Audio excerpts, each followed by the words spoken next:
So welcome everybody. Welcome to the 32nd annual U.S. Bicycling Hall of Fame induction.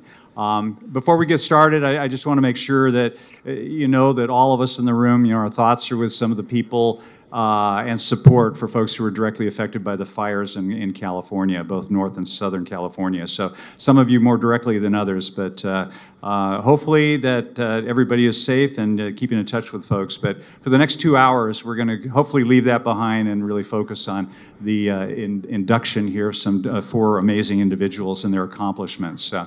My name's Bob Bowen. I'm from the Bike Hall of Fame, and welcome. We know a lot of you have come a long distance to be here, and we appreciate that.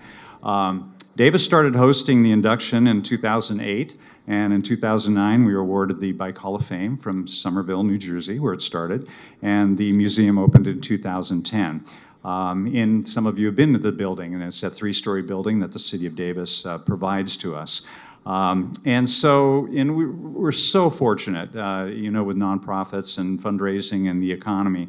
Our city has been amazing in its support of this endeavor, helping the Bike Hall of Fame, build national prominence, being in downtown at Central Park, trying to attract more visitors to Davis and also help educate folks about not only the history of cycling, but also moving forward the future of cycling. So this is the 11th time that we've hosted the induction in Davis, and we've tried to make it as enjoyable, so hopefully people keep coming back. When we came out to Davis, we started doing the videos, and you'll see some amazing videos put together by our crack team over here at Davis Media Access, Jeff Shaw, and we really appreciate that. So those of you who want a copy of it, talk to Jeff over there afterwards, and he can fill out a form, and you can send for the whole program as well as they edit in all of the videos, so you can have those in perpetuity. And so this celebration of cycling would not happen without a lot of folks in the immediate area, Davis organizations, individuals, our families, the city of Davis, UC Davis, who we're on the campus of, which by the way started as a farm school back in 1908. And we appreciate their support, the bicycling community, and a lot of our business leaders. And so if you look around, if you wander around Davis at all, you know that cycling is really part of the heart and soul of our town. And we're pretty proud of that. And we fought a lot of battles back in the 60s to make that happen. We're the only city that has a bicycle in its logo, as an official city logo. It's a high-wheel bike. We were a platinum level city by the League of American Cyclists in 2005. Last year, we celebrated the 50th anniversary of the first bicycle lane in America. Bikes have been ridden back since they were invented in about 1817, but we were the first ones to take a street, and legally the street was just for automobiles. So we had to pass legislation, and so in 1967 was the first bike lane. So the first time bikes had some specific rights on the roads, and it wasn't just all about automobiles. And so we have a town of 11 square miles, and as part of that, we have over 110 miles of designated bikeways. And that doesn't include all of the bikeways here on campus. So you can go to school, you can shop, you can recreate using your bicycles. And the last census, 2010, said that of the commuters in this town, over 20% of the trips, a bicycle was involved. So the U.S. Census Bureau said that over 20% of the people commuting used a bicycle. So the next closest city was Boulder, Colorado, with 9.9%. So we're kind of proud of that bikes are part of everything. And, we're lucky it's flat and the sun shines a lot of times. Although, sorry about the smoke today. We couldn't do much about that. But this is also a bicycle-friendly university. It's a platinum level, and they're a bicycle-friendly business. And we're only city in the U.S. that the university and the town are both the highest level as voted platinum bike-friendly city by the League of American Cyclists. So we are constantly trying to improve and make it safer. I know some of you in the room are more interested in bicycle safety, and we want to make sure kids and elderly and everybody in between can safely bike in this town. And so we really appreciate not only biking as part of our the fabric of the community, but also the fact that we can celebrate the history and also use that to educate for the future. So we're proud of the fact that 5-year-olds can ride their bikes by themselves to school in this town, and we're hoping that maybe other towns with the U.S. Bicycling Hall of Fame and the City of Davis can advocate for better bicycling infrastructure in the United States. I think this would be a better country if more people bike to school or to work. So that's just my feeling. But we know you guys appreciate and understand that. So, but tonight we're here to honor some inductees. And but first, I'd like to kind of point out some people who've been through this before. We have some former inductees in the room tonight, so when I call your name, let's hold till the end. We have in the room at least 5 that I know of, Hall of Fame inductees. So 1997 Modern Road and Track inductee, George Mount. George, please stand up. There's George in the front there, yeah. 2006 contributor, Ted Ernst is here. Ted's in the room, there he is, from Southern California. 2010 contributor, Dottie Sailing is here, coming out from New Jersey. Dottie is here. And 2015 contributor, Andy Taus is here. Andy, where are you? There he is, Andy's over there. And 2017, last year, Joe Sailing. Have a stand up. Let's give them all a big hand, inductees. Former Hall of Fame inductees. By the end of the... Who am I missing? Oh, yeah, Lee Barshevsky. I'm sorry, Lee. Lee Barshevsky, there he is, 2016. We have 6. My bad, I'm sorry. We're surrounded by these dignitaries.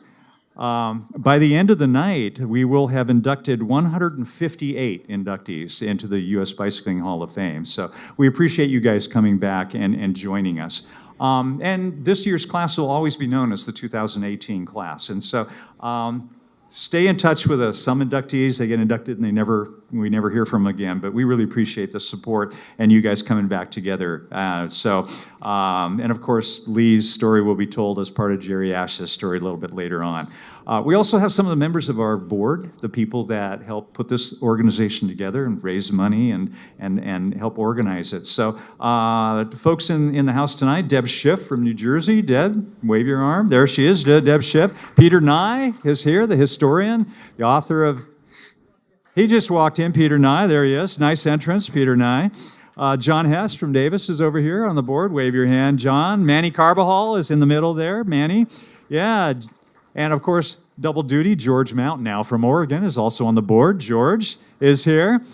Ex officio member Brody Hamilton is over here, and our inductee committee coordinator. And our museum's collection manager, David Takamoto Wirtz, is right over here. Yeah, very good. So after we induct the 4 people tonight, 158 honorees. And of course, the first honoree was Pop Kugler back in the Hall of Fame in Somerville, New Jersey, because the Tour of Somerville, that some people in this room help produce now, which was the 75th running this year. Is that correct? 2018, the 75th, apparently the longest continuous bike race in America. Started by Pop Kugler in front of his bike shop back. And so the Hall of Fame was created about 1985. And so we're a volunteer group, nonprofit, so everything you do can help us out. Being here tonight helps. You know, helping with the auction. We have an online, there's some information on your tables about some really cool online items, and those will be available through the last day in November. And then your programs, which are on your table, on the back of the program, some of the people that have helped us out, and then our website, and also why we exist. The information of why the U.S. Bicycling Hall of Fame is around. So take these with you or have the inductees sign them or whatever. So with your support, as we move forward tonight, we want to continue to keep this thing. So this is the 32nd year of the Bicycling Hall of Fame. So hopefully another 32 years from now, we're still telling the stories of people like Jennie Reed and Eric Rupe and Jerry Ash and Richard DeGarmo. So with your help, we can improve our exhibits and do outreach to kids. I mean, it's a very powerful thing to have a classroom of kids bike to the museum and learn about all of your stories, people who are inductees. And their eyes get big about women in cycling and the history and some of the contributions that have been made. So we want to keep those stories alive and in now and into the future. And so we want to make it part of everybody's community. And, with your help, again, if you donate, you can go online, you can be a member, you can volunteer with us, you can come to some of the events, and our business sponsors we very much appreciate. So with that, we're going to get the program started tonight. So we're going to have the first two inductees, and then we'll take a 20-minute intermission when the auction items will still be open. At the end of the intermission, the auction tables will close, and then you can settle up at the end of the program. But tonight, our first inductee is actually the same order as in the program here. We're going to start with a nice little introductory video, and you're going to learn and you're going to meet about and learn about Jerry Ash, veteran road and track competitor. So let's go to the video, and then we'll have Jerry Ash come up and say a few things with you. So please welcome Jerry Ash in our video. Jerry Ash, veteran road and track competitor.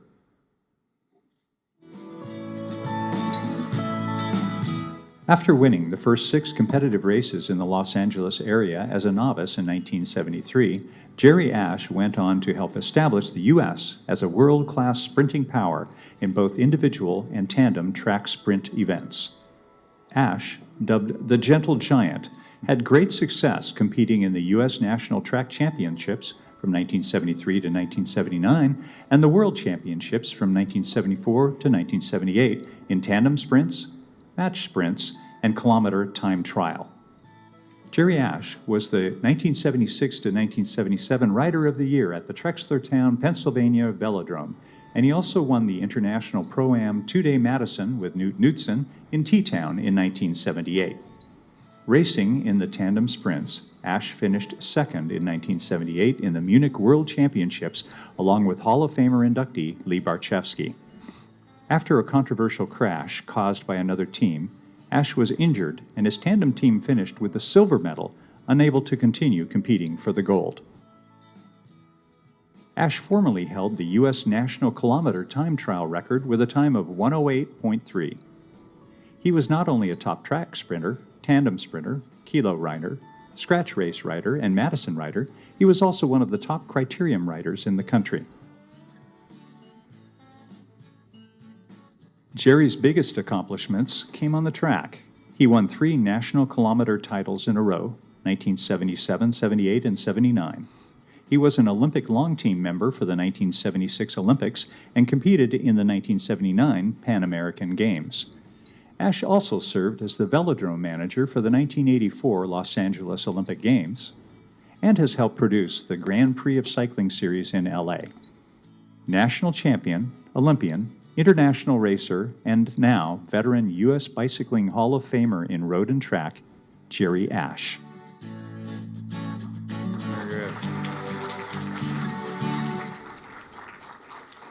And now, please welcome to the stage, Jerry Ash. Come on down.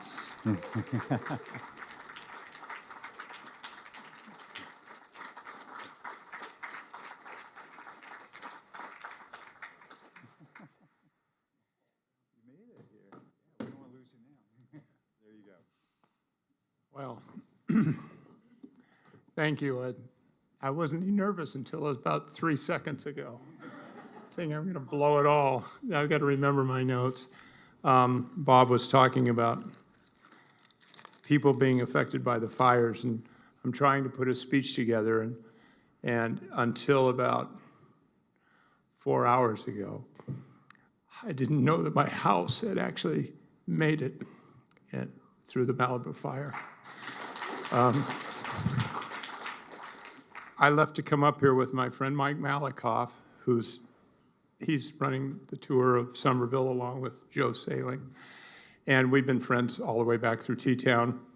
And we left the house just minutes before the fire started, and we got about 14 miles away and had to go through a wall of flames on both sides of the freeway to get to the airport, and then realized I can't even get back home if I wanted to turn around and just not be here.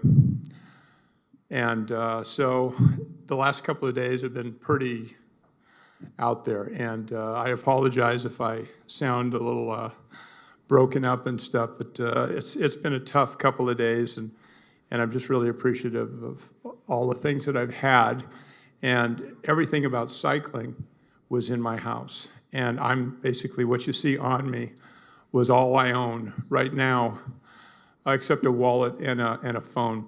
Because everything in the house and all my cycling, all my bicycles, all my medals, all my pictures, and not just cycling stuff, family stuff, everything I was convinced it was all gone. But it's not. So today, about 4 hours ago, all of a sudden the sun started shining. So, and I just wanted to say thanks to, obviously, to the Hall of Fame committee, to Bob, his wife Kate, who I met up here. She's a wonderful woman. And to George, who's probably dying, thinking on another track he is up there at the Hall of Fame. When is this going to stop? So, to all of you and the people behind the scenes, who many I don't know the names, thank you very, very much. This is really not where I expected to be at this point in my life, because I had no clue that this was the direction I would take. And I'll go through that a little bit later. But as far as my support people that have supported me and helped me get to where I am today, number one is my brother, Brian. And we lost our father when I was 21. He was 14. And I stayed home to try to give him direction.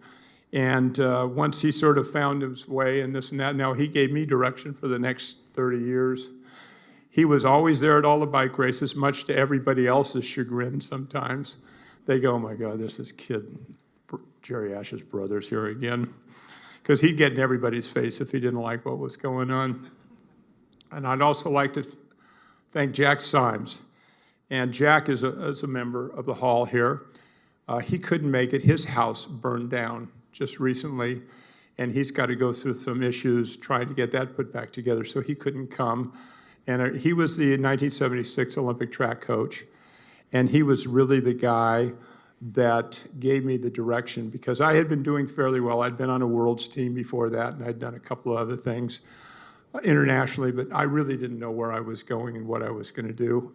And Jack, there was a kid named Steve Wozniak who preceded me as the kilo champion, and I rode with him at the Worlds on a tandem, and we crashed, as like you saw earlier. It was another ride, and it wasn't my fault this time. But Jack took me under his wing, and he's one of the best riders this country's ever seen. And Wozniak was his guy. And then when Wozniak retired, he came to me and said, "You're my guy." And at that point, I knew I was on my way, that I was going to get the right directions and do the right things. And he's truly one of the great guys to help. And I want to thank my whole family for being here tonight. Not my family. My brother created them. I'm just the uncle. Kevin, Robert. Robert is the big, tall kid who looked like the big basketball player in here. You couldn't put a quarter under his feet when he jumped playing basketball, though. He was 6'6", he could barely dunk. And he's a terrible fly fisherman. He's always sending me pictures, trying to brag about it. But and Dee, Brian's, who's put up with me and put up with her husband for all of these years, a great, great lady. And I wanted another thanks to a man named Bobby Kemp, who owned a cycling shop in the Valley, which is the first place I ever bought a 10-speed, which is what they called them when I was, not road bikes, they called them 10-speeds, because that's all they had back then. He sold me my first bike, and one of the weird stories or comedy part of the whole thing is the bike shop was 4.5 miles away from my house. And I get the bike and I go, oh, now what am I going to do? I got to go 4.5 miles to get home. So I called my roommate and I said, can you come pick me up? That's too far to go. So when you come from that to here, that's a pretty big jump, but that's how it sort of all started. I had been running, and my life before bicycle racing, I had nothing to do with cycling until I was 23 years old. I was a junior high school, college. I played basketball through high school and college, and I was a high jumper, record holder, high jumper, and I pole vaulted for a couple years, and I never even owned a bike until I bought that first bike at Bobby's shop, and I was 23. But I had seen I was running on the horse trails in Griffith Park in the North Hollywood Wheelman. That was right near. They would do their training rides there. And I'd see these guys go flying by, and I had a bad knee, and I hated running anymore. I was done with my basketball. So I said, I'll get a bike, because I've done some of that after some knee surgeries. So I bought a bike from Bobby, and that's where the story started. And then he said, why don't you meet us in Griffith Park? And on the first ride I ever came to, I had a Schwinn Latour bicycle. It's like 35 pounds. It weighs, and I think the gears, those are in the bike, I think my back chain ring was like 14 to 32 or 34. So every gear you change, it was like you hit a brick wall. And he says, come on down to Griffith Park and ride with us. So I go down to Griffith Park, all these guys, the helmets, the gear, the this and that. I got tennis shoes, dolphin running shorts, a t-shirt, or a tank top or something. And he says, just ride in the back. I went 1 mile, and I was absolutely, like I was going the other direction. I go, these guys are in shape. And after 3 rides, I finally made the whole thing. But some other Olympians and stuff were on that training ride every year. Ron Scarron, who's one of my teammates, and I don't know if Paul was riding back in those days or not. Paul Deem, another rider who was terrific teammate, and that sort of got me started. And I had the bug, because after 3 rides, I could stay with the leaders. And Bobby would teach me, we got to sit on the wheel. Oh, you get you some bike shoes, and we'll get you some toe straps. And I was out there riding without toe straps and everything. And we'll get you a jersey. You got to wear a helmet. Here's how you sit on a wheel. I mean, right, the basics. And by the end of that first year, I was riding at the track. And I was never a Category 1 track rider until the state championships. And I beat a kid named Jeff Spencer, who was the sprinter for the 72 Olympics. I beat him in the finals in my first year. And then everybody went, who the heck is this guy? I didn't know myself. I didn't know what I did and what impact it did or didn't have, but it was a pretty big deal to a lot of people. And so that's basically where it all started with my bicycling. I had nothing to do with cycling, as I said, until that age. And some people came up to me and said, wow, you've got talent. You should do this full time, or you should really put a lot of effort in. I said, okay, that sounds good. I was going to school, had a job. I quit everything and just got on the bike and said, I'm going to start riding. And that's what I did. And it paid off, because I'm here today. And another special thanks, in going through the people that I rode with and raced against and stuff, is also my tandem partner, Lee Barczewski, because we were really competitors, but we had a great friendship and respect for each other. And I wanted to thank Lee, because without Lee, I wouldn't have been able to push myself, and I probably pushed him harder than he wanted to be pushed too, to get to the level that we were at that World Championships. So Lee, thanks a lot, big guy.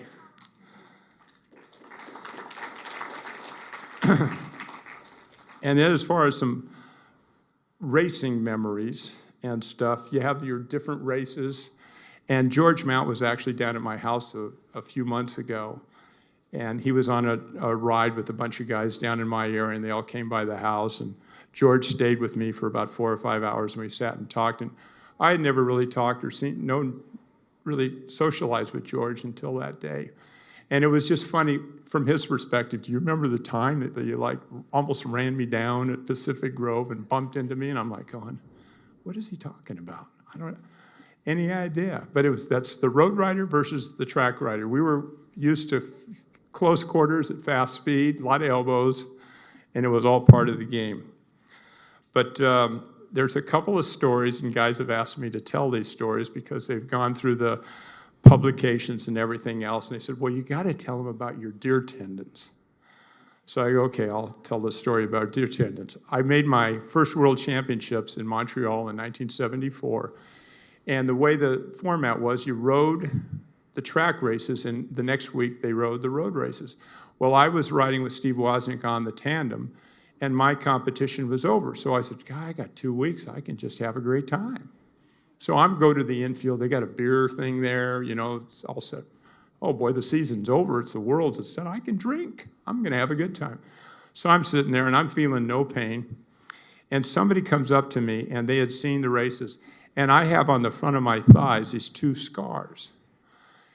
And they go, what did you do? Well, the real story was I had some real bad cramping. You saw a picture of my thighs. They were pretty big, and I had all kinds of cramping problems. And I had to go to a doctor, and he did a surgery where they cut me open and analyzed the muscle chemical compounds, and I was missing some enzymes or something was causing the cramping. But nobody else knew exactly how I got them. So these guys at the Worlds, some Russians are standing there, and they're coming up, and they're trying to say in Russian, what's those scars on your legs? And get an interpreter. They want to know what the scars are. I'm thinking, okay, I'm pretty toasted. I'll come up with something good. I had deer tendons implanted in my thighs. What? And they're like sitting there, and this guy's like going like, yeah, deer tendon. Boom, boom, boom. So I didn't think anything of it. Okay, I just told some Russians a BS story. And so I opened up Sports Illustrated about a month later, and there's an article about the World Cycling Championships, and part of the article is about me telling these Russians this story. And then the line at the bottom is, I can imagine the Russians right now have got athletes that they're experimenting on implanting deer tendons in their legs.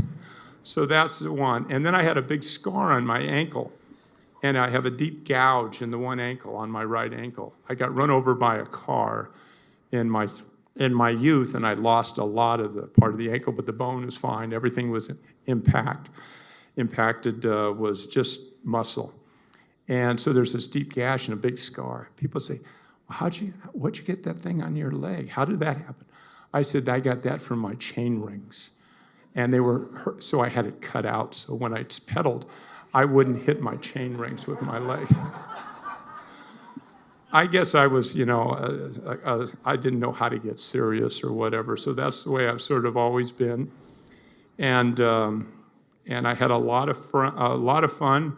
I lived back in Truxertown for the best part of 4 years, which was the #1 track venue in the country at the time, and lived with a house full of bike riders. If you can imagine living with a house full of bike riders. There was Freddie Markham, Fast Freddie Markham, the original Fast Freddie, not Freddie Rodriguez, who was he came later.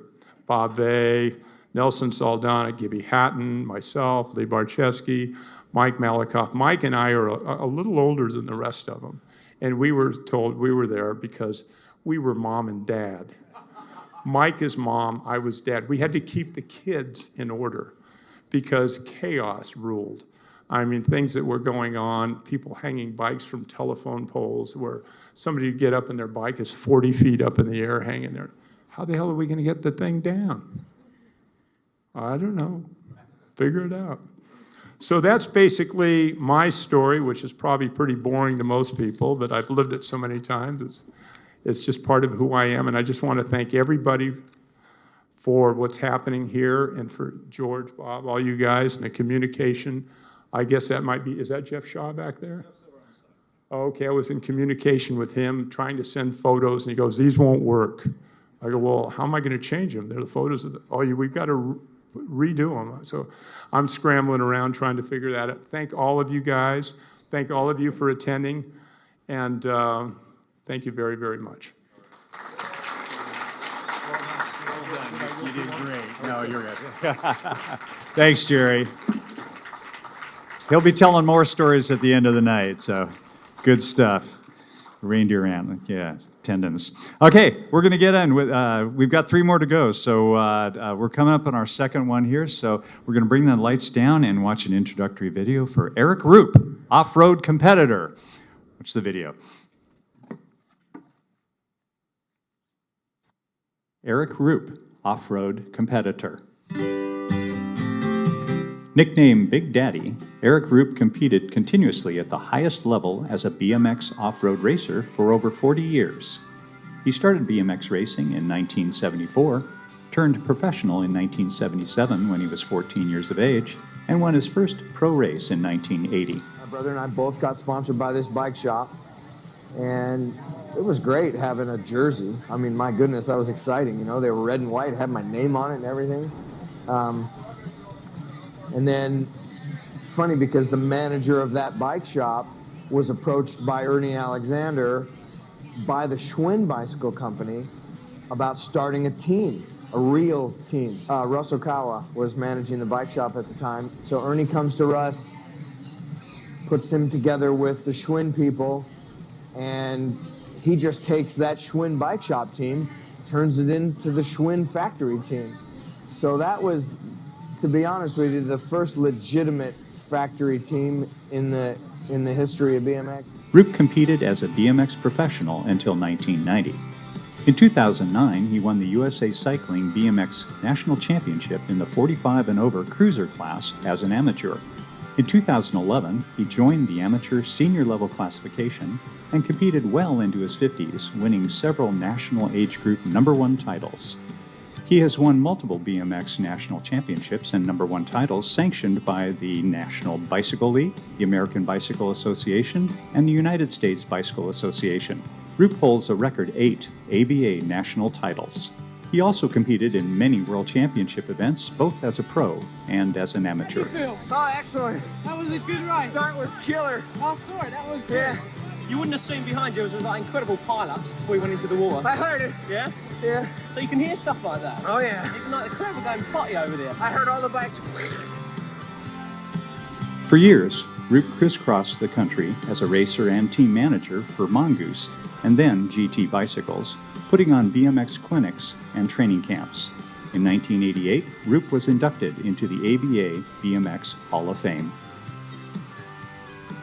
A BMX racer at the highest levels for over 40 years, now an inductee to the U.S. Bicycling Hall of Fame, off-road competitor Eric Rupe.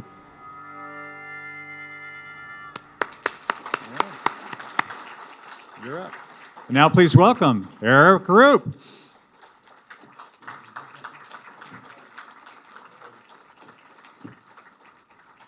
Wow, that was really cool. Can we see that again?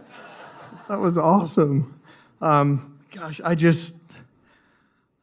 I started riding when I was 8, 9 years old. They didn't have competitive racing at the time.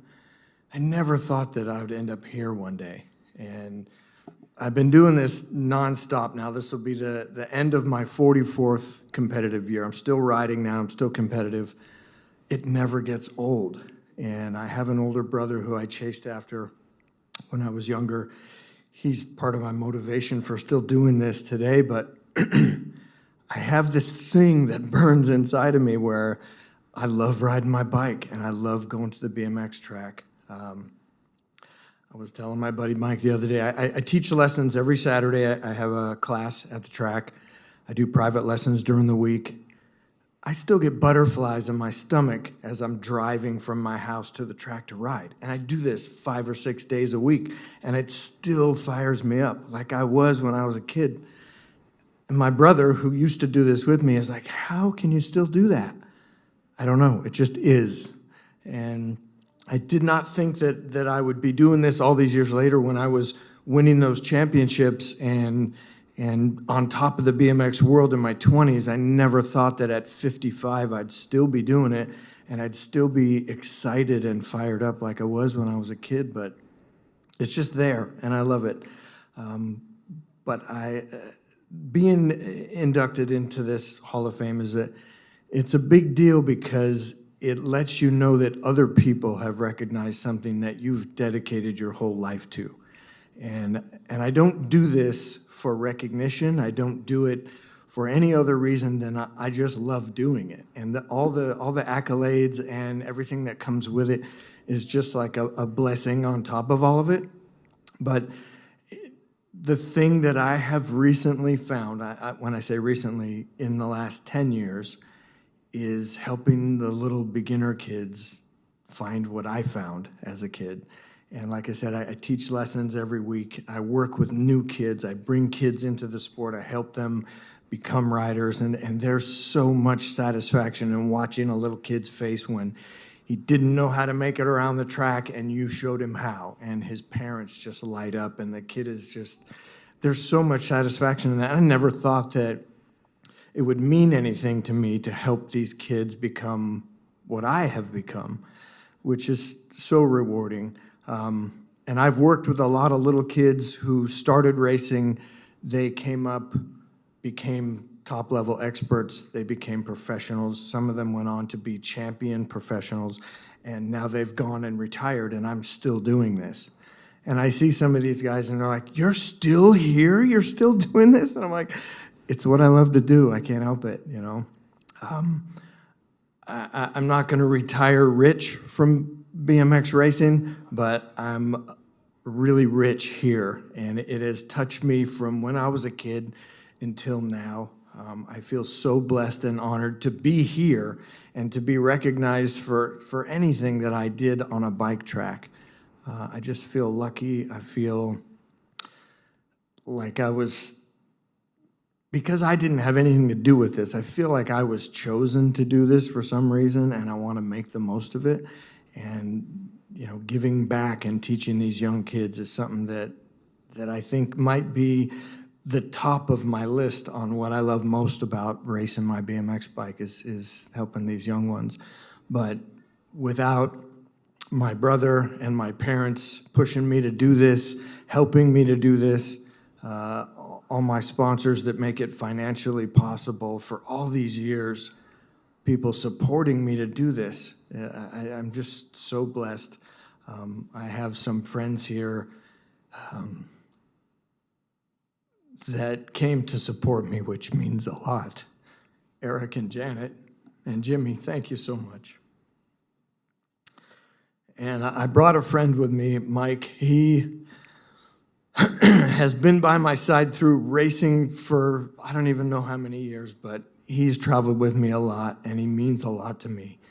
And I was happy to bring him here to share this with him, because this is it. This is the highest level right here. And this has touched me more than you know. I want to thank the U.S. Bicycling Hall of Fame Committee for putting this on. This is so cool. I'm happy to be here, and thank you all. Thank you.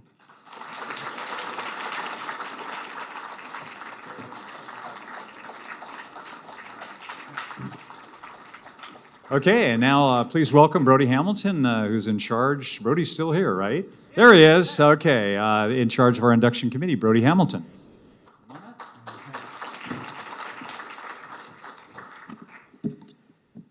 Are you having a good time yet?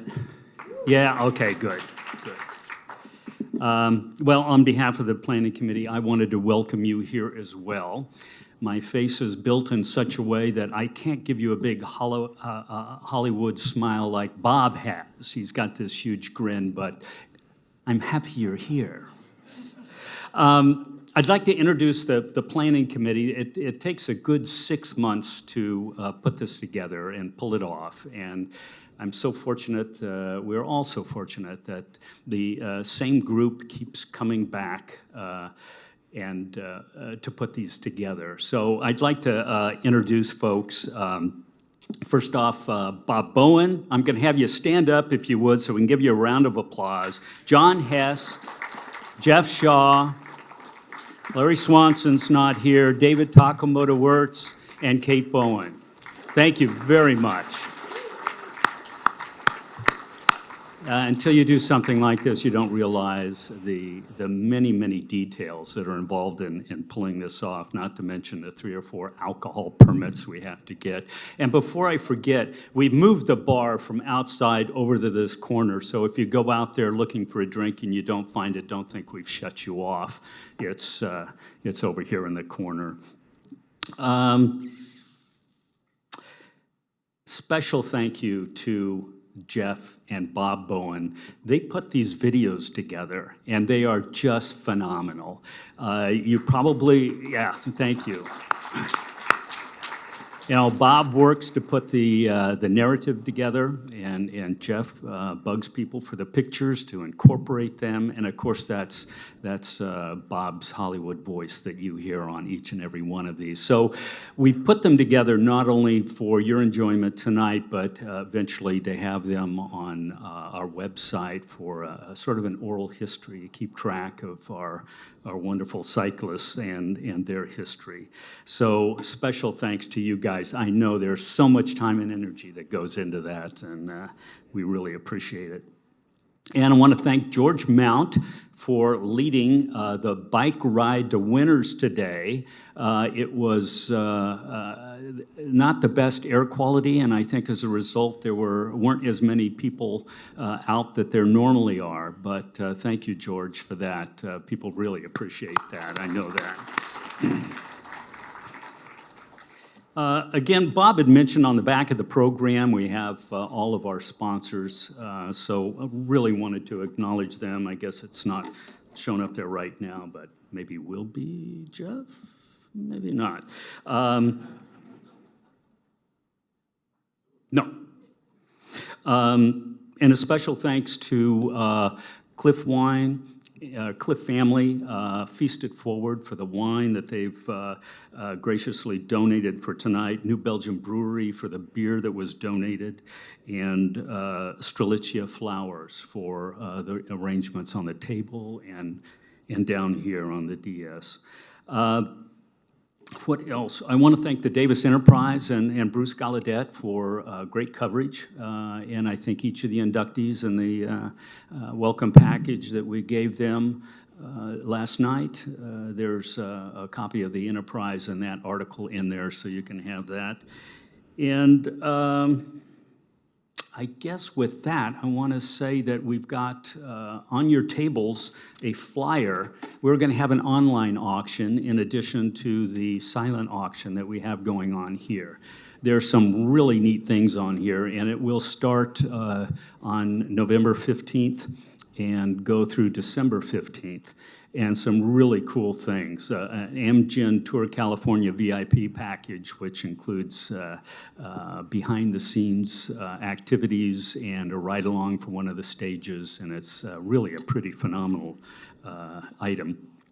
And then Dixie Flyer has donated a bike frame and not specialized, Shimano is decking it out with all kinds of items on it. So that's going to be on the website as well. So the link is here. Encourage you next week maybe to take a peek at that. And last thing I want to do is ask our auctioneer to come up, and he's going to pump you up before we take about a 15, 20-minute intermission so you can get more refreshments and bid often, bid high, kind of like Florida, vote often, whatever it is. Anyway, it's for you. Thank you. Thank you, Brody. All right. Raise your hand if you placed a bid. Where's our bidders? All right, pretty good. All right, I've got a little friendly challenge for you, and that's this. I want to challenge every person in the house who is able to place at least one bid in our silent auction. One bid. That's what will really help put our auction over the top and make it successful this evening. There is art, there's sports, of course, lots of cycling related items. There's jewelry, there's handbags, there's wine. In other words, there's a little bit of something out there for everyone. So this will mark the closure. Oh, a couple of marquee items. There are amazing getaways in Bali, in Costa Rica, in Lake Tahoe, in Cabo, and there's a fabulous one in Ireland too. So let's see a little bit more bidding on those travel packages. Those are really, I think, the highlights of the auction. And this marks your final closure warning. You have 15 to 20 minutes or so to place your final bid. The end of the intermission will mark the closure of the auction. Please bid generously. Thanks so much, everyone. Okay, we'll bring the lights up, and there's one item. Remember I talked about improving the exhibits in the museum. We have a funded item there, so you could do a real quick thing there to help with the exhibits. So anyway, 20 minutes, we'll come back for inductees 3 and 4, so get something to drink and bid early and often. We'll be back in 20. Thank you. We have some special books that when you're checking out, some Peter Nye books up there, the John Howard book as well as the 6-Day Racer book. So you can add those to your checkout when you're heading out. So we appreciate Peter Nye He's done some great historical research, and of course, he wrote The Hearts of Lions. So there's some books out there if you want to throw it on top of your order when you're going out the door. And of course, Peter's here tonight, so if you want the author to autograph them, you can have that done as well on the way out. We also have another celebrity in the house tonight. A lady by the name of Helen Poole. Helen Poole, right there, if you want to stand up. She was the bike lady in Davis for many, many years, from the 1950s on. Helen Poole, early 60s, B&L Bike Shop. Her husband was Lee of B&L, and she was the Schwinn dealer in Davis for many, many years. And when students started coming to this town, and the enrollment was exploding, and bikes were everywhere, and running baby carriages off, and the city father said, you know, get those bicycles out of town, give them a citation, give them a ticket, arrest them, get them out of here. And Helen would go to Clamor Club things and say, listen, I'm seeing these bikes come in. We're having all kinds of crashes, and kids are going to the hospital. You need to do something. And a lot of the influence, not only getting people the proper bikes and getting them serviced, as she was the place where the bike clubs, they would send their mail as well. But Helen Poole is an institution, and this white-haired lady who is 90 years young helped make Davis a bike town right there, Helen Poole.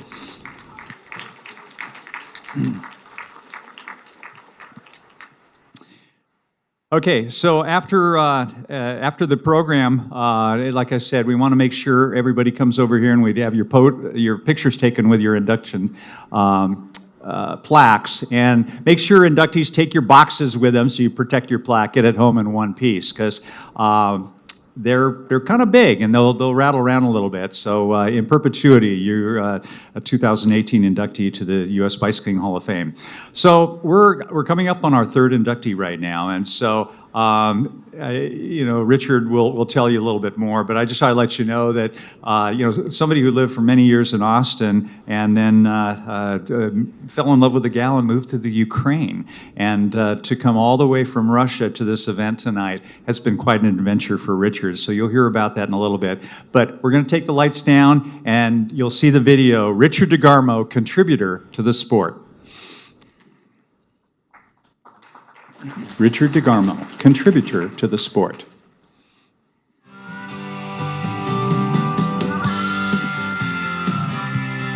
Richard DeGarmo served as president of the U.S. Cycling Federation from 1987 to 1993. USCF was the precursor to today's USA Cycling, which oversees the national and Olympic cycling competition in the U.S. As a member of the USCF board from 1981 to 1994, he also helped bring BMX racing into the Federation. DeGarmo served as a member of the International Cycling Union in various positions for 15 years and was the first USA member elected to the UCI Management Committee from 1992 to 1996. DeGarmo's Texas Bicycles Promotions produced all aspects of bicycle races and events throughout Texas and beyond from 1981 to 1993. He was the organizer of the Tour of Texas International Bicycle Race from 1981 to 1991 and also helped develop the Austin Veloway. Richard was the road coordinator for the 1986 World Cycling Championships in Colorado and the director of the 1987 Pan Am Games cycling trials. DeGarmo was instrumental in getting mountain bike racing included for the first time in the 1996 Atlanta Olympics, and he sponsored or organized some of the top Texas men's and women's cycling teams from 1979 to 2003. Through his leadership in the sport and in producing events, Richard has contributed to the sport of cycling on the local, national, and international level throughout his lifetime. 2018 Hall of Fame inductee, Richard DeGarmo.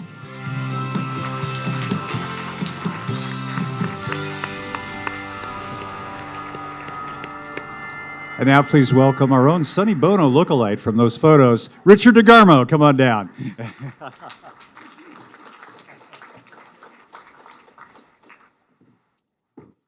Not sure if that's a compliment or not.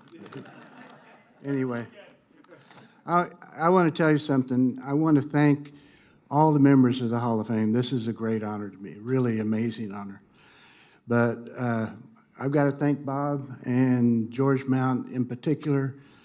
They not only put this thing together, but for me personally, they wrote me an invitation for Ala. We failed getting her a visa to come here to this event from Ukraine. And you said we came from Russia. Don't ever say that in Ukraine. Don't ever say that. They do not like Russians in Ukraine at all, not even a little bit. But I'll tell you why I moved to Ukraine a little bit later.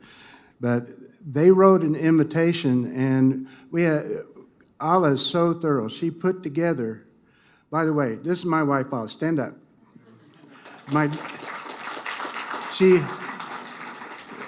She's never been to the United States, and getting a visa to the U.S. from Ukraine is incredibly hard. And the first time they said no. We have 2 houses. We're leaving my stepson and her son, 11-year-old, in Ukraine. And we went in to get the visa. They said, oh, we don't have enough proof that you're coming back. We're leaving our houses and our son, and they said no.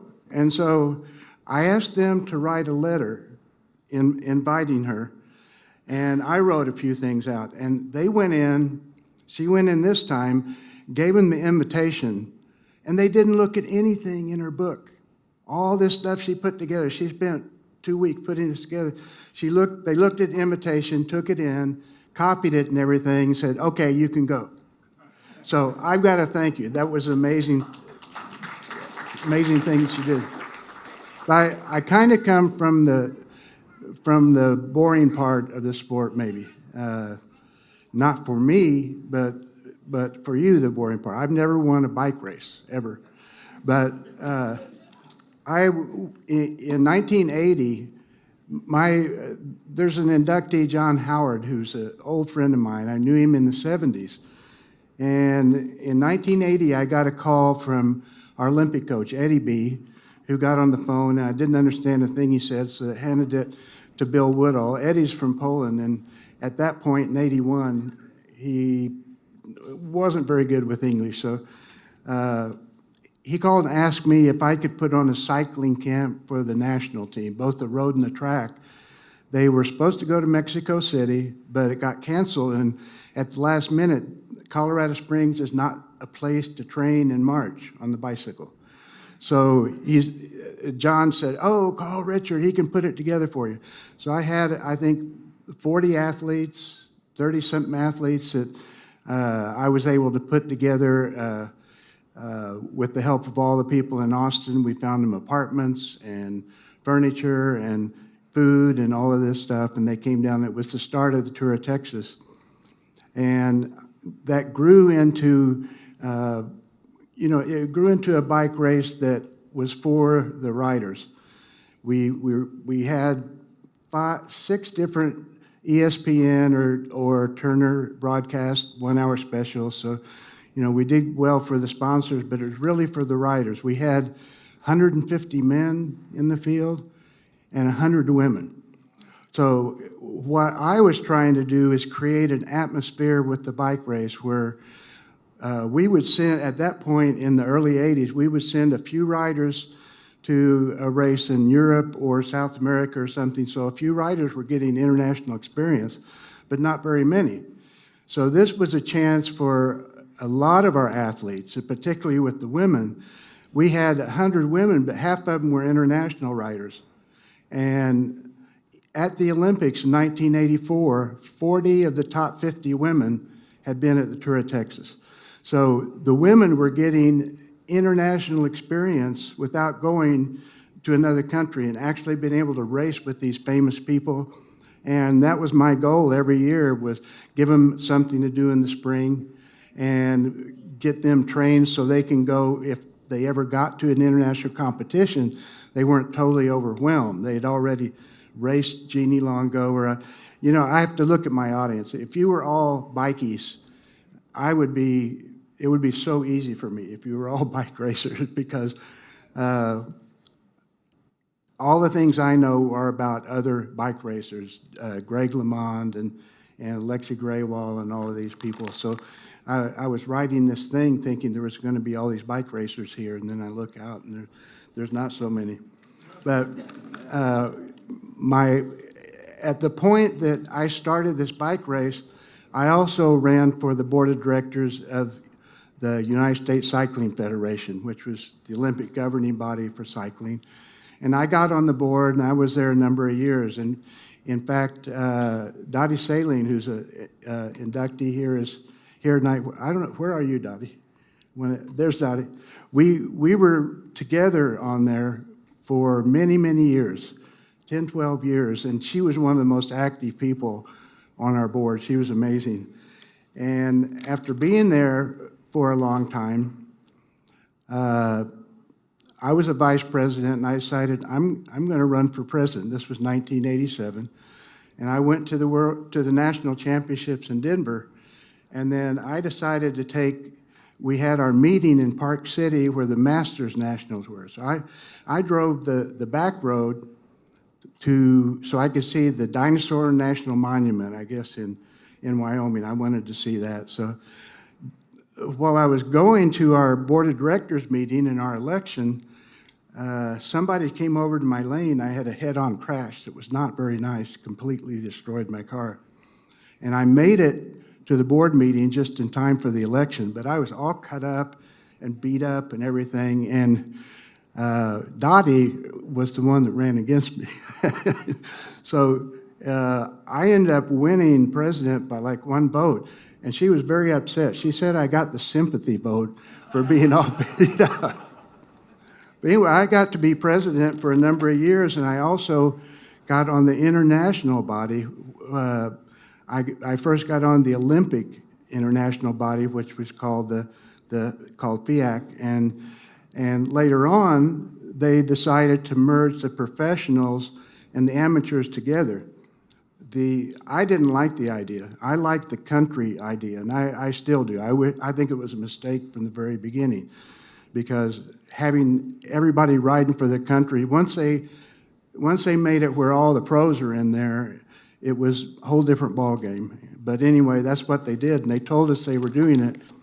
So while I was president, I fought really hard to merge the U.S. professional body into the amateur body together we actually bought mountain bike racing, Norba, and brought them into the USCF. And then we also actually got the two BMX organizations together, which was very hard, the NBL and the ABA, and they came under our umbrella. So everything worked out pretty good. So on the international part, I actually, they dissolved the 100-year-old amateur body and professional body together, and I got on, I don't know how I did it, but I got on the executive committee of the UCI. So during all of those years, I've been to almost 40 countries, and they paid for it, which was pretty nice. So I got to have a lot of traveling and got a lot of experience. And the thing that really stands out, also, besides the bike, I love women's cycling. And besides bringing all the women to the Tour of Texas, I put together a bunch of the women's teams. And it was very, very rewarding to go find a sponsor for the women's team. The men were not appreciative of what you did. So you go in and you find a sponsor, and you get these ladies' support so they can go out and race all year. It was really nice. So after I finished, I guess, with cycling, when this is kind of hard to talk about, but I retired from the UCI because my son was born with a bad heart and lung. So I couldn't be traveling around all this time and having him at home because we never knew what was going to happen. So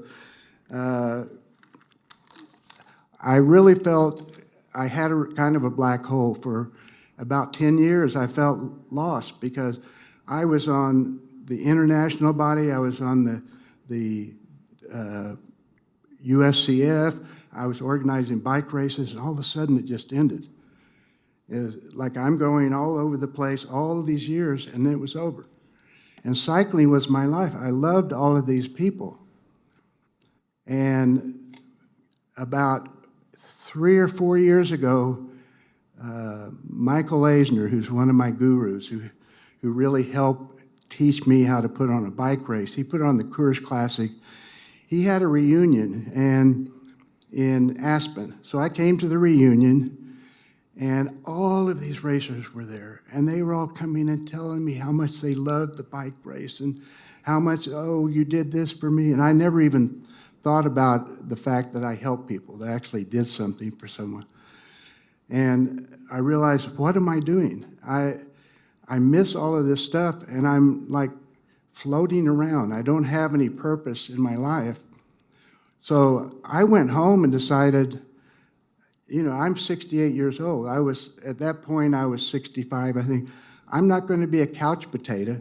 I'm not going to be someone that just kind of fades away. I'm going to have an adventure.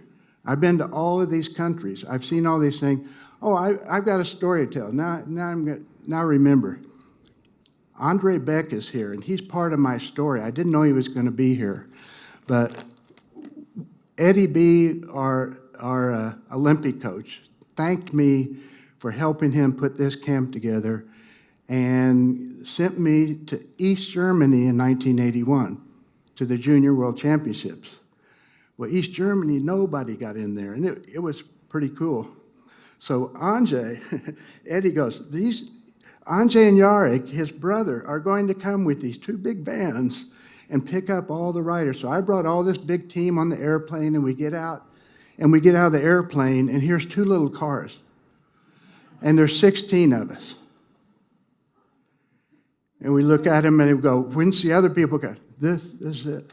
So we crammed in there. We had everybody sitting on like, this is, I'm serious. And we go through the Berlin Wall, and we get out, and all these people come pouring out of the cars. And you should have seen the guard's face when he ran back there, and all these people came, like they came and surrounded us. And we thought it was pretty funny, but it wasn't very comfortable. And but his brother and I have a little bit of story. I went on a trip to Switzerland with Yarek, and I don't know, well, I think you all know Alexei Greywall. He won the Olympic gold medals. Well, Alexei's a bit of a character. He started out really great. We're in Switzerland. Before we even start the race, they had a cafeteria, and we're going through the cafeteria. Alexei looks at this, he goes, what is this crap? And he throws the food into the guy's face, and we had this huge incident, and all these people are running out and yelling at us and getting all angry. So that was Alexei, right? So during the bike race, we have to follow the riders, and we come down a hill and we look over, and here's Alexei laying on the side of the road with water sprinkling on his face. And we get out and go, what the heck is going on? He goes, oh. And he finally got on his bike and he finished, and they have time limits on these stage races, and he made the time cut. And that night we're sitting around, and he came to me and he told me privately, I haven't gone in 4 days. I'm all bloated. And I looked at him and, oh my God, 4 days. He said, I've tried everything. And then I'm in the room, and this friend runs in, and he goes, Alexei, I've got it. And they go run in the other room and go, oh shit, they're going to be doing drugs or something. What are they doing there? I went in and said, okay, what's going on? And he's eating this granola. He goes, you can't believe this stuff is amazing. So the next morning we get up, and I look over, and Lexi goes, and you won't believe this. This is absolutely true. One day he's on the side of the road, and we're sitting there at the finish line, and we hear Alexei's in the break, and it's a Russian, Viktor Dimidenko. I remember his name. And Alexei coming up the road racing. It's almost like the Olympics in LA, and Alexei wins the race. He goes from laying on the ground to winning the race. So After this tour, we go to the World Championships, and Eddie B makes us leave before the professional race is over because me and Yarick, Anjay's brother, have to do the support for a race in France. And we go, no way, we're not leaving. He said, no, the traffic, you'd never make it. So he made us leave, and we're driving through Switzerland, and we keep hearing, Greg LeMond, Greg LeMond. And we're hearing this on the radio. We can't tell what's going on. We go through the border in France and drive right through. And as soon as we go through, we're in a village. Yarick sees this guy in his yard, and he pulls over. I said, what are you doing? He goes up and said, can we watch your television? This is a Frenchman, right? Can we watch your television? The guy was like in shock. He said, okay. And he brings us in, and we go in, and we sit down, and we're watching the race, and Greg's in the break. And we go, oh, my God, Greg might win. And we're watching this thing, and Yarick goes over and he goes, can you get a better picture for us here? And the guy, but during the end of the race, this guy's wife and his daughter comes in. And all of a sudden we hear, back in the kitchen, right? The wife is furious. Who are these people that are sitting in our living room? And so we watch the race, and Greg wins. Greg wins in Switzerland, wins the world championship. I go, oh, God, come on, Yari, let's get out of here. What? I'm waiting for the award ceremony. No way I'm leaving. So we end up, oh, that's my sign. We end up having, cycling's my life, and I've gotten back 1,000 times more than I've given. And I want to thank all of you, and I want to thank all the people in the Hall of Fame. This is a really great honor, and coming from Ukraine is nothing to be able to get this. And thank you very much.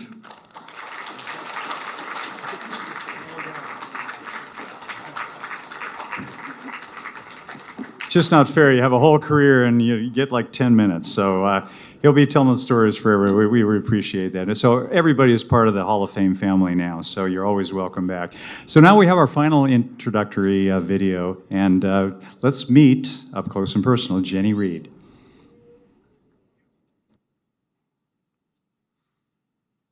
Jennie Reed, modern road and track competitor. After taking up track cycling in Redmond, Washington, at the age of 16, Jennie Reed won match sprint and individual pursuit titles at the USA Cycling Juniors Track National Championships. She competed for the U.S. in the match sprints in the 2004 Olympic Games in Athens. Reed dominated the U.S. National Track Championships from 2005 to 2007, winning championships in Keirin, team and match sprints, 500-meter time trial, and team pursuit. In 2008, she became the first American woman to win the World Championship in Keirin racing, in which track cyclists sprint for victory following a speed-controlled start behind a motorized pacer. They can't pass the Durney until it pulls off, and as the Durney pulls off, look at Pendleton way up top. Jennie Reed just advancing immediately to the front, taking this race from the front and taking charge. And looking over her shoulder to the right, she's committing herself to the sprint now. A long way to go. Pendleton coming over on the outside. She takes the lead from Jennie Reed, who's riding second wheel. Pendleton trying to ride to her third gold medal of the World Championships. She has the lead going into the final lap. Jennie Reed is on the outside to her right, trying to dig deeper, trying to find the speed to pass one of the world's fastest sprinters. It's Pendleton, it's Reed, Jennie Reed on the right, on the outside, and riding into history as Jennie Reed wins the gold medal in the women's Keirin. She finished 7th in the match sprint at the 2008 Olympic Games in Beijing and won a silver medal in the 3-woman team pursuit over 3 kilometers at the 2012 London Olympics. Jennie competed in 13 World Championships, 11 consecutively. She won 25 World Cup medals between the sprint events, sprint and Keirin, as well as the endurance events, scratch and team pursuit. Jennie is the only U.S. track cyclist to successfully transition from racing as a sprint athlete, winning the World Championships in the Keirin, to becoming a silver medal winning endurance track athlete in the team pursuit at the 2012 London Olympics and at the 2011 UCI Track World Championships in Apeldoorn, Netherlands. Modern road and track competitor and U.S. Bicycling Hall of Famer, Jennie Reed.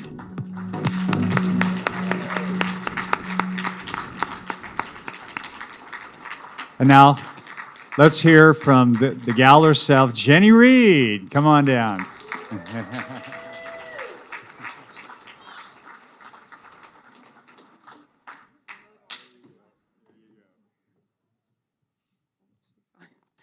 I think she really wants to come up here. Thank you so much. What an honor to be recognized for my achievements in cycling and to be amongst the others that have achieved so much in our sport. I could have not accomplished what I did without the help from my nearest and dearest group of family, friends, teammates, and the few people that took a chance on me.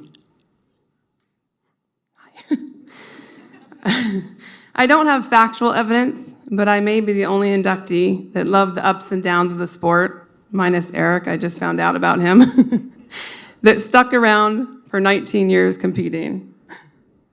To think it all started because I was trying to keep up with my dad and sis. My dad was one of those dads that did what he loved and said, "Come on, girls."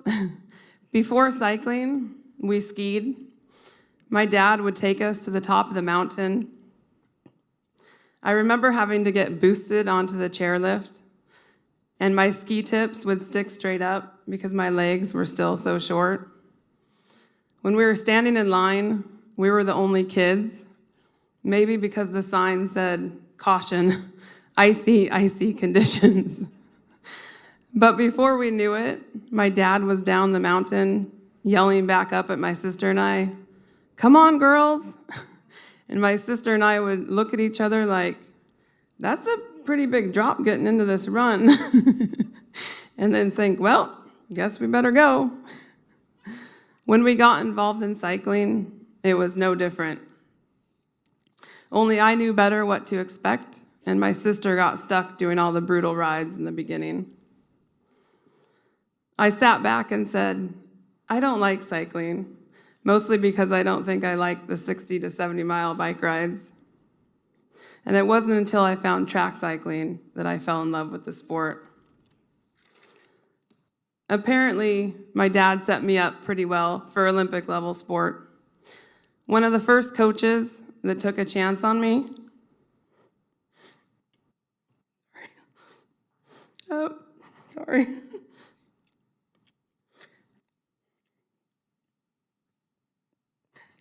was Andre Beck. And he was not known for his easy training programs.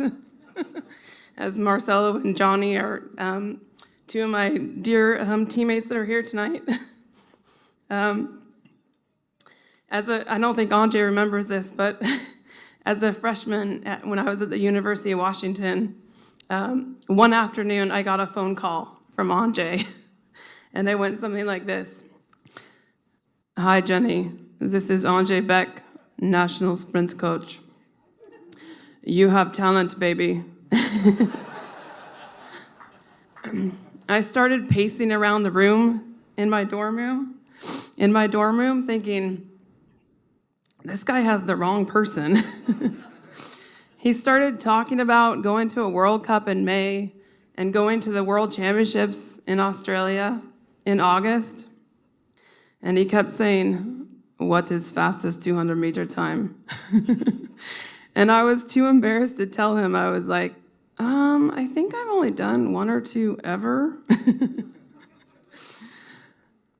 But after I got off the phone with him, I immediately got on the phone with two incredible mentors. I won't choke up again, I promise you. In cycling and in life that are here tonight, Julie Gregg and Shelley Matthews. And they said, well, school will always be there, Jennie, but this opportunity might not. And with their support, it gave me the confidence to go for it. And I showed up at training camp. We were just talking about this. February 1st, February 1, as the boys know. It's never February 1st with Andre, it's February 1. And never looked back. 2 other incredible people that aren't here tonight that took a chance on me were Sarah Hammer and Andy Sparks. If it weren't for these 2, I may have retired before winning a world title and Olympic medal. They knew how to make me just the right amount of uncomfortable while supporting me at the same time. They believed in my capabilities before I did. And I was always motivated, or somewhat scared, to reach that potential that they saw in me. When I won my world championship title in the Kieran, Andy Sparks was my coach.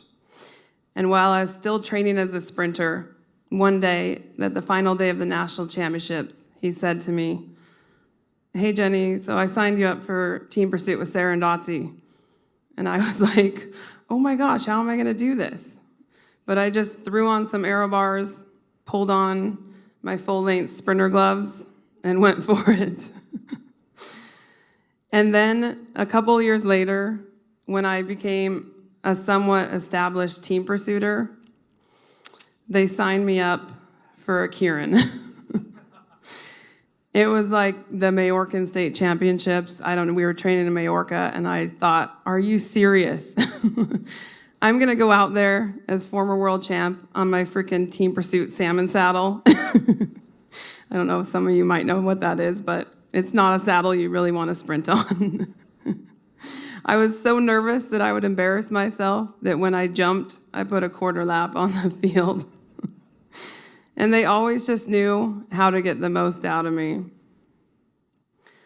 I've met so many amazing people along the way in this sport that have lifted me up and become lifelong friends. And one of those people is Dotsie Bausch. Try not to choke up again. When I decided to make the try for team pursuit, she told me that I should come down to LA before our national team training camp to train with her. I had been training for a few months. I walked down to the track center, pulled on my full-length sprinter gloves, and went for my first individual pursuit effort. And well, let's just say it didn't go that well. It wasn't anything that was going to get me noticed as a team pursuiter. And Dotsie said in her most positive tone, "That was pretty good. You have a little work to do." And then she proceeded to walk down to the track center herself and go for her own effort and beat my time by about 20 seconds in a less than 2-minute event. But when we got home, back to her house, she immediately started helping me write my training program for the next month. And that's just how Dotsie is. She looks outside herself and wants to help others. Our big joke was that we were going to be the same size by the Olympics. I needed to lose muscle, and she needed to gain muscle. We almost got there, right? The person that I owe it all to is my husband, Brandon. It's a bit of an inside joke between us. Anyone that knows Brandon knows that he's a big sports fan. And when it came to cycling, it was no different. I think he knew more about cycling after his first world championships than most people know after 10 years competing in the sport. He came to cheer me on for my first world championships as a team pursuiter in Holland. And I think it was his first time in Europe since he was about a teenager. He came over there with his full-on beard. He grew up in Wyoming. And he definitely didn't look like the stereotypical cycling fan, or a Dutchman for that matter. But he was there to do what he did, and that was to motivate and cheer us on. And the U.S. team at this time needed all the help they could get. So Brandon got an infield pass a couple days before the World Championships. And he was out there motivating and cheering on like he'd been doing for months. He was up on the apron, yelling, hand gestures, everything. And I'm warming up, and I finish my warm-up and look over, and I see the lights, the camera, and Brandon standing there like he's frozen. And evidently, the Dutch television thought he must be a man that knows what's going on. They assumed he was the national team coach. And they asked him what his predictions were for all the disciplines. And that what kind of sums up Brandon. He was in the thick of it, motivating, helping, and believing in us when we didn't believe in ourselves. On one of our lowest days in our lead up to the London Olympic Games, where we thought there was no chance at an Olympic medal, after the training, Brandon came up to me and said, he kind of got mad and in my face, like, you guys can do it. And I just thought, he has no idea. He hasn't been in the sport long enough. But his belief rubbed off on us, and we won that Olympic silver by 8/100ths of a second. What I learned from this sport, with all the struggles and the few times that I felt on top of the world, it's just how much you can change someone's life by believing in their dreams and supporting those dreams. And that's what I love doing now. I love to inspire people to go after their dreams, even if it doesn't look doable on paper or they don't fit the stereotype. Thank you.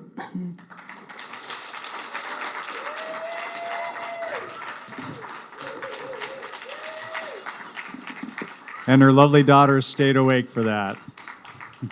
So congratulations to all 4 inductees. I want to point out, especially with these amazing videos, this is a big hand for Jeff Shaw of Davis Media Access, who edited these pieces. And forevermore, we'll be having them in the museum. So we appreciate everybody coming and supporting us. And on your way out, when you're checking out, you can throw one of Peter Nye's books on there. But what we'd first like to do is we'll bring up the lights and we'll gather all 4 inductees. You guys can take pictures holding your plaques. So thank you, everybody. What?